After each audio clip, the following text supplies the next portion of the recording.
Welcome to This Explainer. You know, there are hidden social tests happening right under our noses every single day, and today we're going to decode them.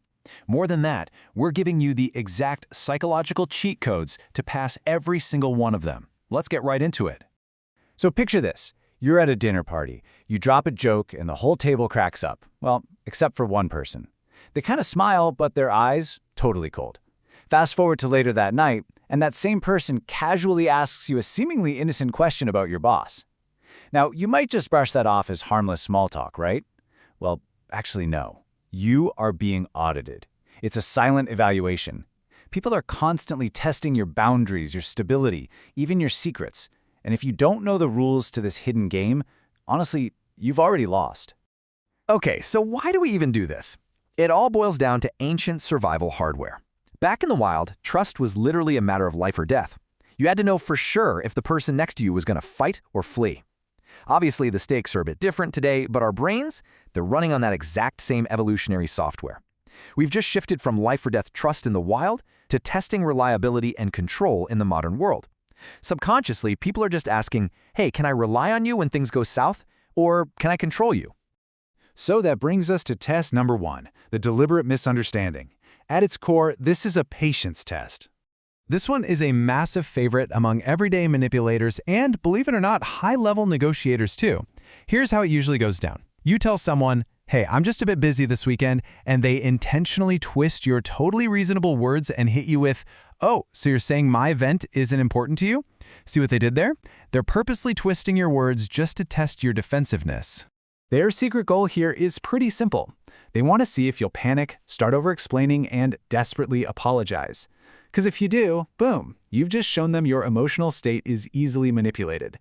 But your pro move? You just calmly restate your original point. You simply say, that's not what I said. I just have a full schedule. You absolutely do not take the bait. Remember this golden rule, the person who explains the least holds the most power. Moving right along to test number 2, the negative opinion. Now this is a conformity test. Imagine you're hanging out with a group, maybe talking about a movie or even a coworker. Out of nowhere, someone drops this highly polarizing, really negative piece of gossip. Listen, they aren't just venting. The unspoken question they are secretly asking you is this: will you sacrifice your own integrity and agree with them just to fit in? It's a total trap. Because if you nod along and join the gossip just to keep the peace, you've literally just proven to them that you'll eventually gossip about them behind their back too. They are explicitly testing your integrity here. So how do you pass? You remain completely neutral? Or better yet, find a tiny positive in whatever they're tearing down. By doing that, you signal that you're a high-value observer. You know, someone who isn't easily swept up by the crowd. And let me tell you, that instantly commands a ton of respect. All right, test number 3, the false vulnerability. People in the psychology world often call this the shark test. This happens when someone leans in and tells you a little secret that makes them look, slightly weak or vulnerable. But here's the catch. They're looking for a shark. They want to know, are you going to take this new weakness and use it as a weapon against them later? Or are you going to be an ally and offer some genuine empathy? To pass this one, there are 3 really simple steps. First, acknowledge the vulnerability. Show them you actually heard them. Second, absolutely no judgment. None. And third, use that exact moment to build a solid foundation of trust. When you treat their minor vulnerability with genuine respect, you prove you aren't a shark. And honestly, that opens the door to some incredibly powerful long-term alliances.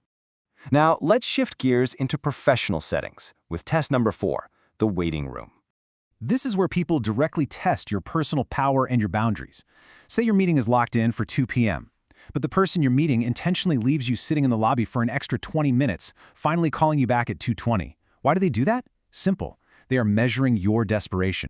Their secret goal is to walk out and see if you look annoyed, anxious, or if you're nervously checking your phone for the 50th time. You have to defeat this. The pro move is to be occupied but never distracted. Open a book, crack open your laptop, and get some work done. You are non-verbally screaming that your time remains immensely valuable even when they aren't using it. And finally, we arrive at test number 5, the sudden silence. This is the ultimate pressure test. Get ready for literally the most uncomfortable 5 seconds you will ever experience in a conversation. Here's the setup. You finish speaking, making your point, maybe dropping your price, and instead of responding, the other person just stares at you.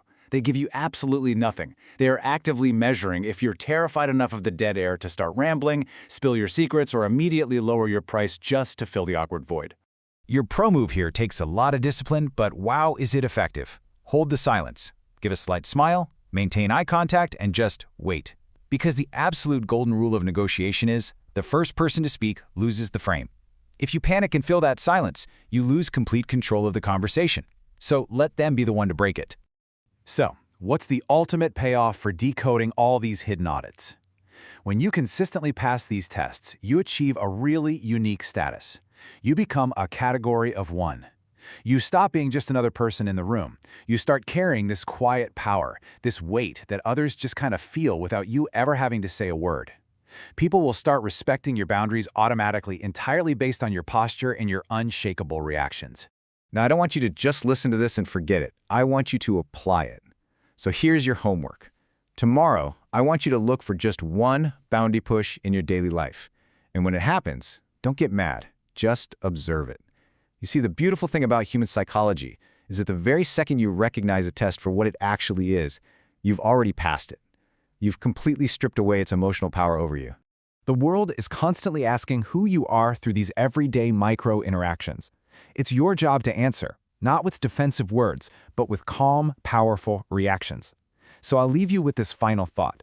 When your next hidden test comes, and trust me, it will come, how are you going to answer?